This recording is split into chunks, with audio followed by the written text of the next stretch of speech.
Jason Baffrey, fluff up your hair, sir, because we are live. Hey, everybody. Welcome to Coach Talk TV, where we believe that coaching and coaches are an essential part of human development. You'll learn how having a guide in your own personal development can change your life, improve your relationships, and enhance your work experience. I'm Jason Baffrey. This is Rhonda Boyle. You're watching Coach Talk TV, where we have coaching conversations that matter. Whoa, ho. Hey, everybody. Good to see you. Good to see you, Jason Baffrey. Well, it's nice to see you, too. I know. What is this? Our eighth day, eighth show of our Discover Coaching series. Yeah, it's been great. It's a great week and a half. It's hump day. So, do we have those anymore? Hold on a minute. I'm not sure we have hump days anymore. I don't know.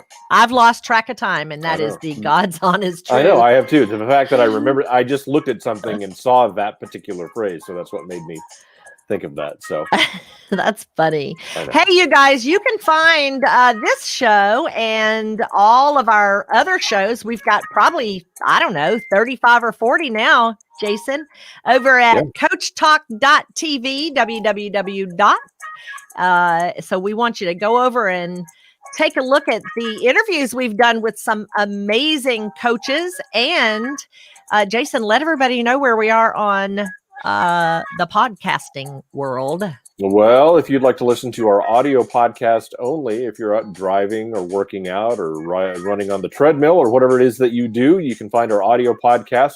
Go to anchor.fm and then search for Coach Talk TV. And then you can also find us on iTunes, Google Podcasts, and Spotify, and Overcast, and a whole lot more. We're everywhere. We are everywhere, Jason. Like, they're going to be beating our door down and stuff soon. Right.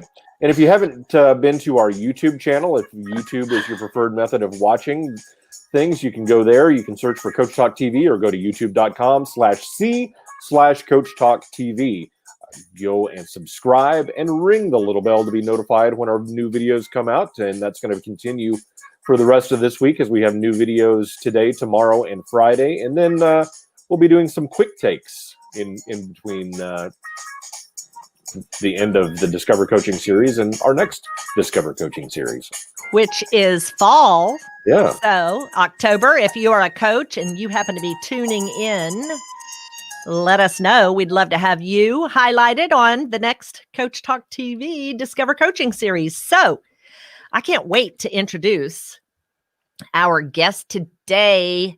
Dawn Sander is here. You may not do it too quick, right? Oh, there she is. Okay, there she is. Yeah. We've been having hashtag first world problems behind the scenes, which, I think that's kind of what we're going to have to live with for a little bit here, because I think more people are online, like even sales calls that were face-to-face are now online. Yeah. I actually just did a doctor's appointment online right before the show. Telemed is online. Yeah. And so I think that's causing our, hashtag first world problems. So if we have any of those, you guys just bear with us, because that's life in 2020, don't you think? It seems to be. The delay that I have is making me insane. So all I can do is just accept it. There you go. So Dawn is going to be talking about diversity today and bias, which is a really timely topic. I'd say so. Yeah. And she has some really amazing and unique philosophies and training around that I can't wait to dig into. So we'll be talking about conscious leadership today. And you know what? I really think that's what our world needs, is people who are conscious. And I guess by that I mean that they are awake and present. I think that's a problem we've had. Yeah. Yeah. Like we're not even here half the time. Yeah. But I mean, qualifying who is awake and present and who's not. I mean, I think that there's a lot of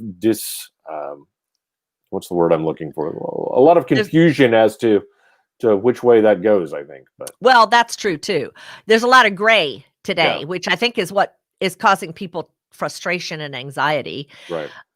Yeah. So anyway, I just think that these conversations are important. And I think that coaches are absolutely the ones who are leading the way and really helping people maneuver some of these difficult conversations, especially when they come in the workforce. Yeah. Mm-hmm. Well, and I think we've, from the many guests that we've had over the past week and a half, we've talked a lot about that and the changes in society and the cultural workplace right now, and how coaches are helping navigate through that, and not just in the business world, but also, we had Dave Nagata on, who was talking about transitioning high school students into college, and the changes that come with today's atmosphere, related to that, which makes his job even more difficult, I think, as students, try to get into the college life, and what's that going to be like in today's world. So there's a lot going on. There is. And so anyway, I think that, like I said before, I think these conversations are really, really important. So why don't we get to it? I see Miss Dawn is ready in the green room. So let us introduce you to Dawn Sanders. She is a certified executive coach, leadership and team development consultant, and a dynamic facilitator, passionate about helping people perform at their peak. And I can guarantee you that's true because I've been in one of her trainings. So she's been at this for over 25 years, and she's developed leaders and cultivated engaged teams around the world. She's known for making learning fun, and she founded DPS Leadership LLC to invigorate organizations and teams by developing conscious leaders. And we're going to find out all about that conscious leadership. Dawn, come on up and say hey to the people. Hello. There you are. And I know you have been battling some techie blah, blah issues today. So anyway, we're glad to see you here. Thank you. I am glad to be here. And I'm like, whoo, coaches know, man, that tech, cortisol levels at the highest. We can talk about cortisol in a minute, but woo. I know. It seems to rule our behavior and our reactions for sure. So anyway, we'll just do the best we can. And we do indeed call these first world problems.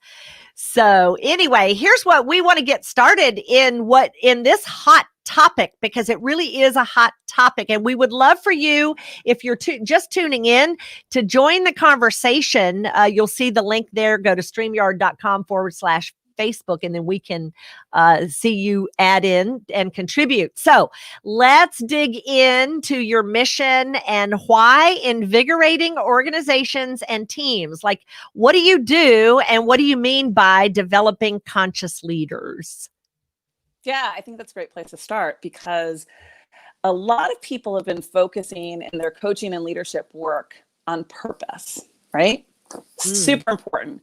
Right? The book True North, all kinds of things about where they're headed. You need to have that directional alignment. But what people aren't realizing is the impact of the environment on their ability to deliver on that purpose. So we are not present anymore. Yes. I mean, it's absolutely true. Yeah. Going through the motions. And so how do we become more aware? Right? So think about consciousness as awareness and presence and being present, and that's what you can give others. Mm-hmm. And I think that what you have mentioned is that this busyness that has overtaken our world, really, it prevents us from being conscious and aware. It does. And we don't even realize the impact of that. And I had a hamster when I was a kid. I don't know if anybody else did, but I was mesmerized by Wiggles' wheel. And he was going around and going around and going around. What I didn't realize was he was going nowhere. And too often our leaders are just on this hamster wheel of life. And how do we get them off that wheel and going towards what matters to them? And how are they aware of what's happening in their environment and what's happening in their head that's affecting them from getting there? Mm-hmm. Don, what differentiates your approach from others that do this kind of work? Well, I think the big differentiator is my background and the way that I create a safe environment for people to explore this topic and their heart's desires, really, is I have an education background, I'm a facilitator, and I'm a coach. So you put those three things together, and it provides a unique ability for people to open up and be safe. What's really important is that we do not create space when we do diversity and inclusion work or leadership work where anybody feels shame, feels attacked. You can't learn in that defensive position. So I really try to make sure people feel safe. Think about it like making some s'mores by the campfire. I create that type of environment for people to really explore and play with the topic. You know, I want to bring out or point out what you said that I think is so important and that leadership needs to know about it, is that you cannot learn when you are in a defensive position. There literally, Dawn, tell me true, there is something in your brain that actually shuts off when you feel shame or the need to defend yourself. Absolutely. And then that's how you lose leader presence. And so my company is about leadership and how you're showing up. And you can't show up in a defense. Think about it, defense, right? Like, I'm being attacked. You're not your best version of yourself, but you have that natural fight, flight, or freeze. And that's what people are feeling right now in organizations and the environment. They're not sure how to move forward.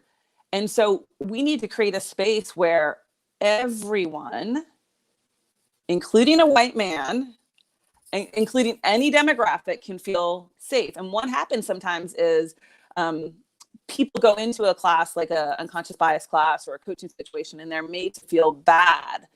And that's what we need to prevent, is we can't learn when we're in shame. We can learn uncomfortable. And so I will tell you that learning is uncomfortable, but we can't learn in shame and attack. Yeah. So here's what I would really love to do for just a second, Jason, because you're like our guinea pig. Yeah. I'm Native American, by the way. You're Native American? I didn't even know that, Jason. That's awesome. I've known Jason for 5 years. God is my witness, Jason. True story, right? Yeah. I have never known that he was Native American. It's never entered our conversation. I just, because I knew the white man thing was coming. But I am Native American. I mean, I have Native American heritage and everything, but that's not, I just wanted to bring that up before we go into the white man. And I know we're not attacking me, but I just know. But see how quickly that happened. Like, we wanted to put a defense of something that we know is okay, right? Like, I want to be associated with something that's okay. It's not okay to be a white man in this situation, because you saw, right, that I was about like that fear of like, how is this going to take us? And it was just like that happens in seconds. Yes. Yes, so and we jump to these conclusions all the time, and that's part of the issue. You know what? Right. And here's the other thing. We can be forgiven for that first thought. Yes. Because it's a pattern. If you realize that first thought is just a pattern, then, it's just a pattern. Right. We talk about it. We can't control that initial thought or reaction. We can control what we do next, though. And so that's where we need to get under it. And we need to make the unconscious conscious. And we do that as coaches. So we've got coaches on the call here. Is what we do naturally is we get under what's going on in people's minds and help them be aware of it and how that may be preventing them from getting from here to there. Yeah. Okay, so you were gonna use me as a guinea pig. Let's Even though now we find out you're not a white male. Is that what you're telling me? No, I'm a white male, but I am also a registered Cherokee. So anybody that wants to accuse me of cultural appropriation in the comments for saying that, I am an actual registered Cherokee Indian. So, but I identify as a white man. And I've worked with Jason for 5 years and had no idea. Because it didn't matter. It had nothing to do with our relationship and what we were going to create together, you see. So Right. neither one of us he's never said one word about my silver hair. No, I've said multiple things about your pink hair. So Yes, you have. True story. But let's go there because I think it's important that we start paving the way. This is what coaches do best is they coach and they bring, they dare to go. So, where That's others fear to tread. So let's go with it. Dawn and I have had a lot of conversations around this, though. Yes, I bet. we've had it. And so, Yeah. did you want to play something out with Jason, or you want me to go somewhere with it? No, you go where I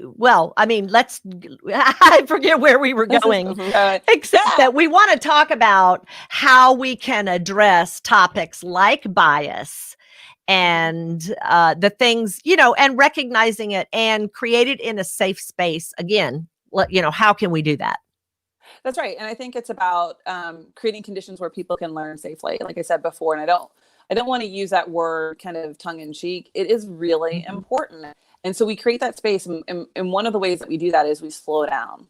Is we have to slow ourselves down and slow other people down and just breathe for a minute, because it's when we are in those high stress situations, a la pandemic, our current social situation, and just the computer technology not about to work, is the unconscious can take over for us. It's kind of like anybody that has a smartphone and is about to text somebody and it autocorrects and you're like, that's not the word I wanted. and that's what the brain is doing, right? Your brain is a huge supercomputer.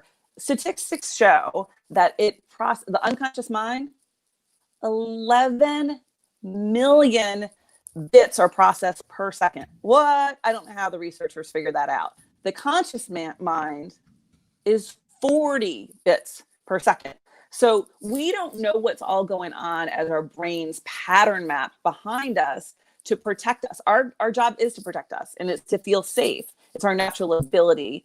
And so how do we manage what evolution has helped us with, that need to feel safe, fight or flight? So I'm going to run from the tiger, right? That's good. That's a good bias.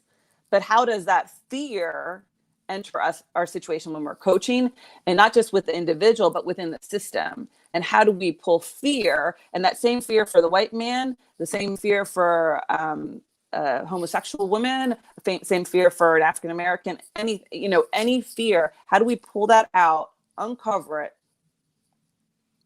and move forward?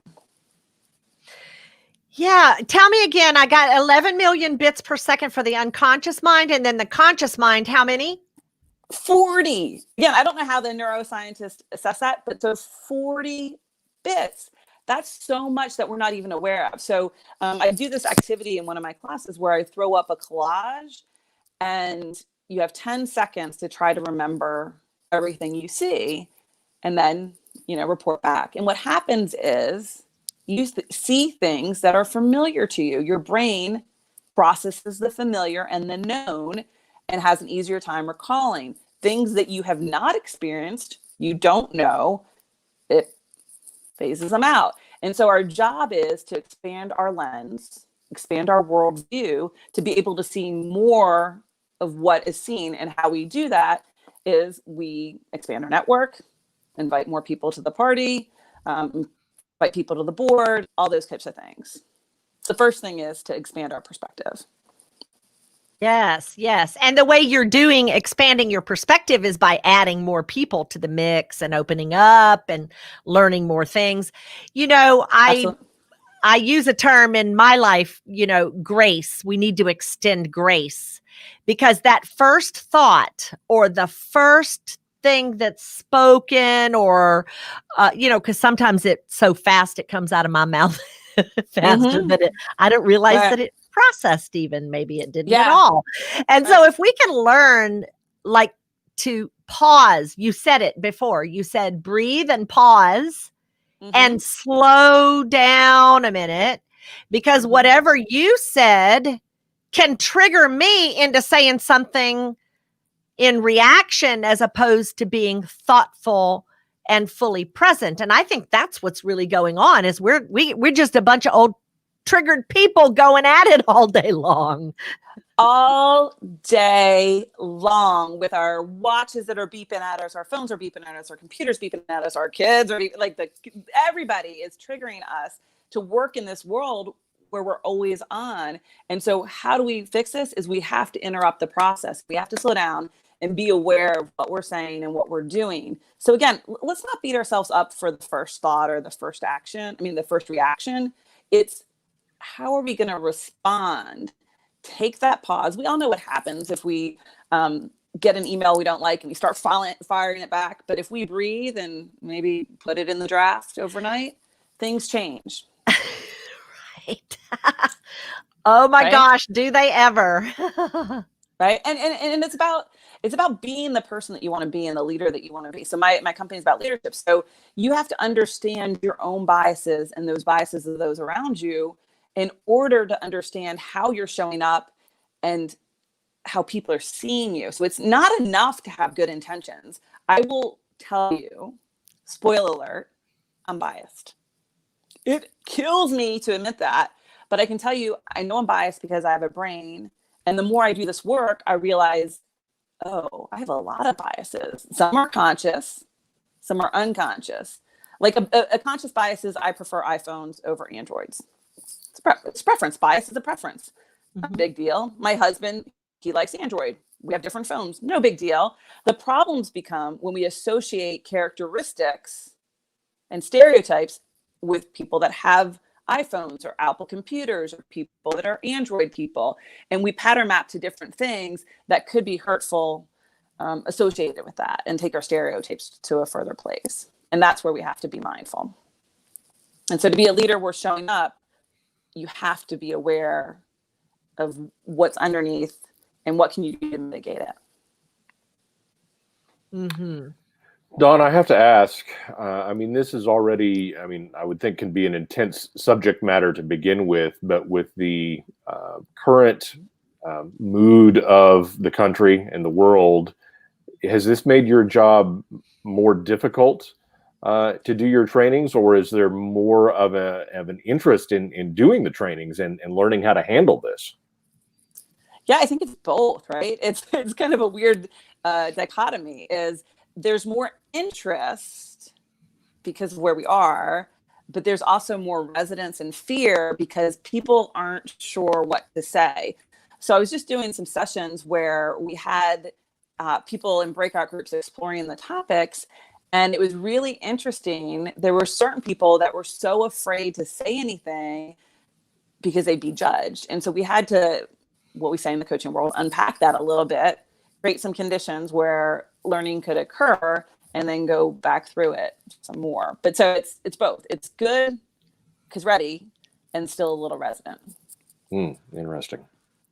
Mm-hmm. Yes, and I think a lot of that is that, companies are in the middle of a disruption right now. Like they're trying to get their people back to work. And so they know they need to address this. It's that they have other hot things on their plate. So it is a topic that's, hot and it'll continue to be so for quite some time, I think. Yeah. And why I'm passionate about getting under unconscious bias is it's this neutral, it's normalized. Everybody has it. So it's not about our intentions. I don't intend to be biased. But what's important is the impact of what we do in our behavior. And that's what people measure is our impact, not our intentions. And so how can people understand that and how they can understand how bias can impact a system? For example, organizations are also biased and people are like, what? An organization's biased? Yeah. So organizations might have a bias for action or fast moving, and they don't even understand how that bias could be translated into a practice. For example, recruiters start walking fast in an interview process, like to move a candidate to interview to see if they can keep up. And now all of a sudden that becomes part of the practice. If they can keep up in an interview, then they can keep up in the company. And we know that measuring fast walking only measures fast walking, right? And it is not a differentiator, right? It's not a differentiator of talent or success. And so that bias can perpetuate. And so what we do need to do, again, is what I said before, is interrupt it, assess it, and see what we can do. The voice in blind auditions is a great example of how people have done it. Back in the 80s, 90% of orchestras were male.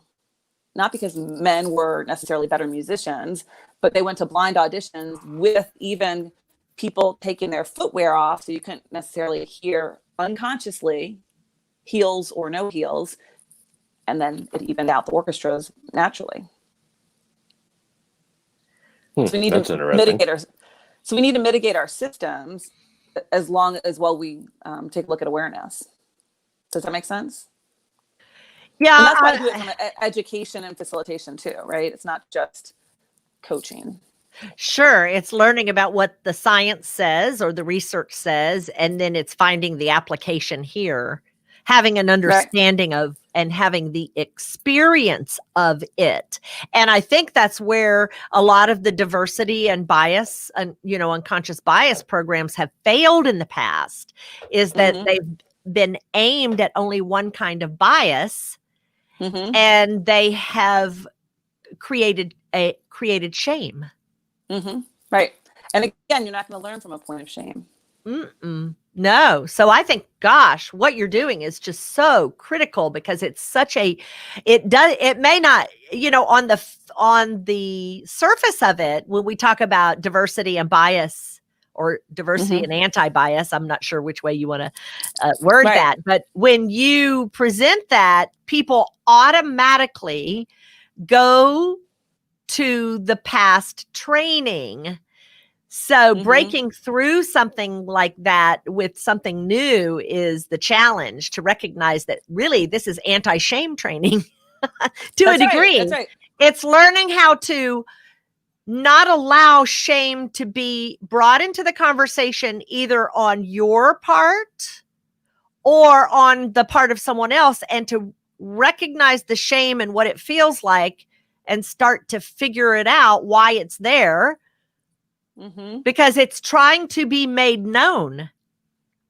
Absolutely. And if we don't, yeah, we have to make it known. We can't deal with what we don't know and what's underneath the iceberg. So we have to make it known. And, it's shame and blame. It's not about attacking and blaming and shaming. I thought about this before the call. That's kind of lame, but it's not about all that. It is about letting people be a little uncomfortable, and create new neural pathways of possibilities, and know that they can be different, and it can be different.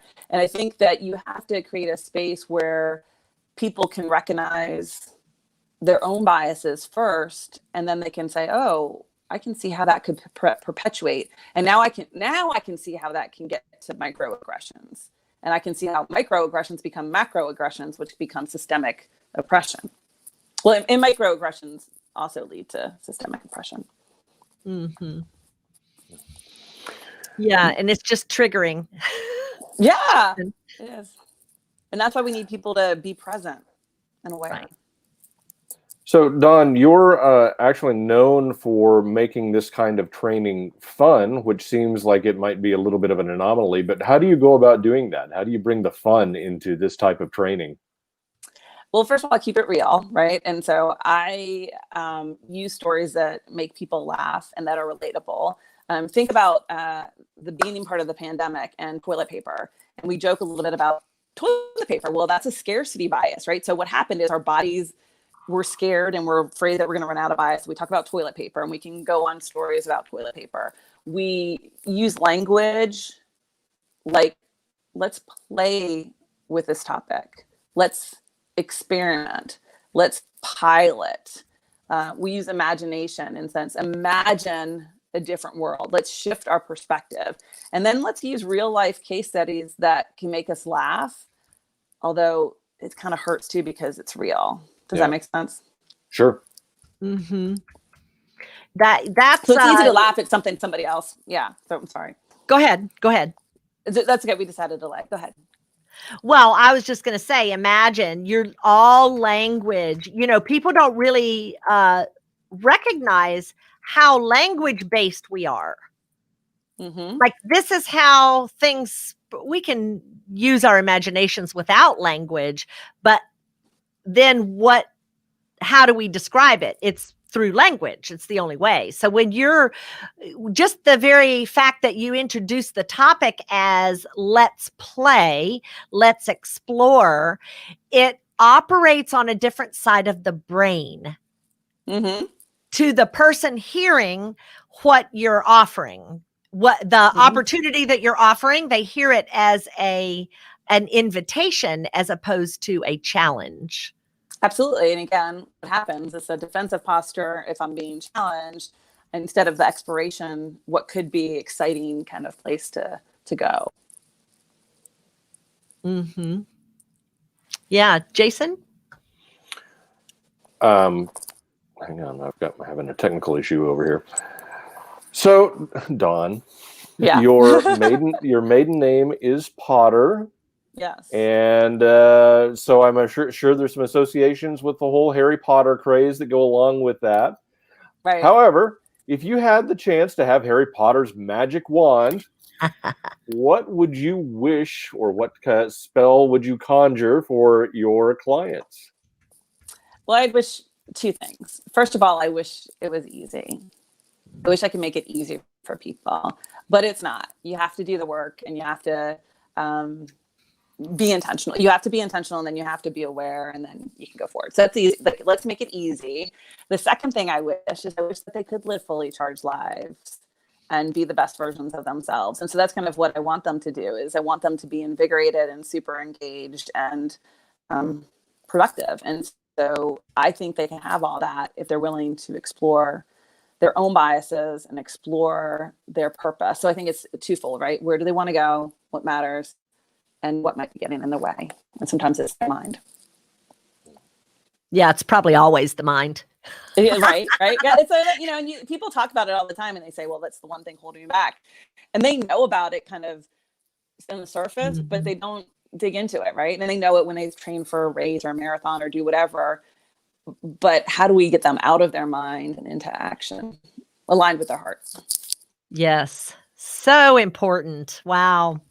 Well, I tell you what, I'm just going to say it. I hope your training goes like wildfire through corporations, and so that we can really start to heal this part of our culture, which I think anyone who thinks it's not a deep wound is, like not thinking. But there are so many good ways that we can really move forward in this. And it takes coaching, and coaches are the ones that are going to be the pioneers and lead the way into this. So glad you're out there doing what you're doing, Dawn. Thank you. I couldn't agree more. The first step to healing is revealing our feelings and getting under it. So I didn't create that. I heard that once, but if we could all feel, we can get to heal. I love that. The first step to healing is revealing our feelings. I'm going to document that for you. So tell everybody where we can reach you. We want to be sure to point them to you. So fill us in. So you can find me on www.dpsleadership.com. And you can reach me on LinkedIn and Facebook and all that good stuff too, under DPS Leadership. You bet. Love that. Well, we will send them your way. Yeah. Thank you. And we'll see you in the green room. Thanks, Dawn. Wow, hot topic. And she is going to really do amazing things with the companies that she works with. So I'm super hopeful, Jason. Yeah, really interesting work that she does. And I actually don't envy her at this particular juncture in time, but I'm glad she's out there doing it. And I think it's great. And I think more people need to investigate that. Absolutely. So you guys go see Dawn, because she's pretty amazing. As I said before, I've done a lot of her or some of her training, which is and worked with her for a while now. So anyway, we are glad that you joined us today for this, our day 8 of the Discover Coaching Series. And we will be back tomorrow with Kristen Clark, and can't wait to talk about teens and going into college. That's who she works with. And so anyway, thanks for joining us, everybody. Jason, tell everybody where they can reach us. You can find us at CoachTalk.tv. You can also just go to our Facebook page, CoachTalk.tv. You can find us on our YouTube channel, youtube.com/c/CoachTalkTV. And then you can also find the audio podcast at all of your favorite audio podcast outlets, including iTunes, Spotify, Google Podcasts, and a whole lot more. And then don't forget to look up Rhonda and myself on both Facebook and Instagram and all of your favorite social media channels. Yes, sir. We are everywhere across all platforms. So interviewing amazing coaches, and you can find all of our past interviews. As Jason said, we've got about 30 or 35 shows now. So thanks for joining us, everyone, and we'll see you tomorrow. Have a great day.